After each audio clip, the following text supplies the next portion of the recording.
Hello my guys, രാവിലെ നമ്മൾ ഈ കുളിച്ച് പോകണമെങ്കിൽ നമ്മൾ ചെറുതായിട്ടൊരു മോഡലാവും പോവാണ്. എന്റെ കൈ കണ്ടാ ഞാൻ ധൃതിയിൽ അലത്തേട്ടതാ. ഇത് കണ്ട പറ്റി ഒരു കഞ്ഞോളം കുടിക്കില്ല. പിന്നിപ്പൊ കുറച്ച് നാളായിട്ട് എങ്ങോട്ട് പോയില്ല. ദൈവം നമ്മളെ കൂടെ ഉണ്ടാവട്ടാ. ഇപ്പാണ് നിങ്ങൾ ബൈ വൺ ഗെറ്റ് 3 ഓഫർ പോലെയാന്താ. അങ്ങനെ നമ്മൾ ബസ്സൊക്കെ കയറി അവിടെ എത്തിയത് ലിഫ്റ്റിൽ കയറി പോയോണ്ടിരിക്കാന്താ. അവളെ മാത്രം വീഡിയോയിൽ കാണിച്ചതേ ഇവള് പിണങ്ങും, ഇവളെ മാത്രം കാണിച്ച അവളും പിണങ്ങും. ഇതൊക്കെയാണ് ഇവരുടെ അവസ്ഥകൾ.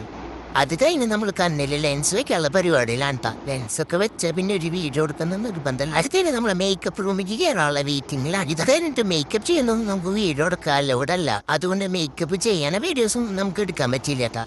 അങ്ങനെ ആ പരിപാടി കഴിഞ്ഞത് നമ്മൾ തിരിച്ച് വീട്ടിലേക്ക് പോകട്ടാ. വീടെത്തിയപ്പോഴാണ് കാണുന്നത് അമ്മ മുടിയൊക്കെ വെട്ടി സൂപ്പറാക്കിയിട്ട് തല. അമ്മ മുടി വെട്ടി അച്ഛൻ്റെ റിയാക്ഷൻ ആയിട്ടായി കാണുന്നത്. അത് കഴിഞ്ഞ് നമ്മളുടെ ഹോർലിക്സ് കുടിച്ചിട്ട് അടുത്തൊരു പരിപാടിക്ക് പോകണത്. ഇന്ന് നമ്മുടെ മെയിൻണ്ടാവിന്റെ പിറന്നാളായതുകൊണ്ട് കേക്ക് മുറിക്കാൻ ഞാൻ അങ്ങോട്ട് പോയിട്ടാ. എല്ലാ പിറന്നാളും കേക്ക് മുറിച്ച് എല്ലാവർക്കും കൊടുത്തേനാ. ഞങ്ങൾ രണ്ടുപേരും മാത്രം കേക്കിന്റെ അടുത്ത് ഇങ്ങനെ നിൽക്കൂട്ടാ. അപ്പൊ ഇന്നത്തെ വ്ളോഗ് ഇത്ര. അപ്പൊ കൈസേ അടുത്ത വീട്ടിൽ കാണാട്ടാ.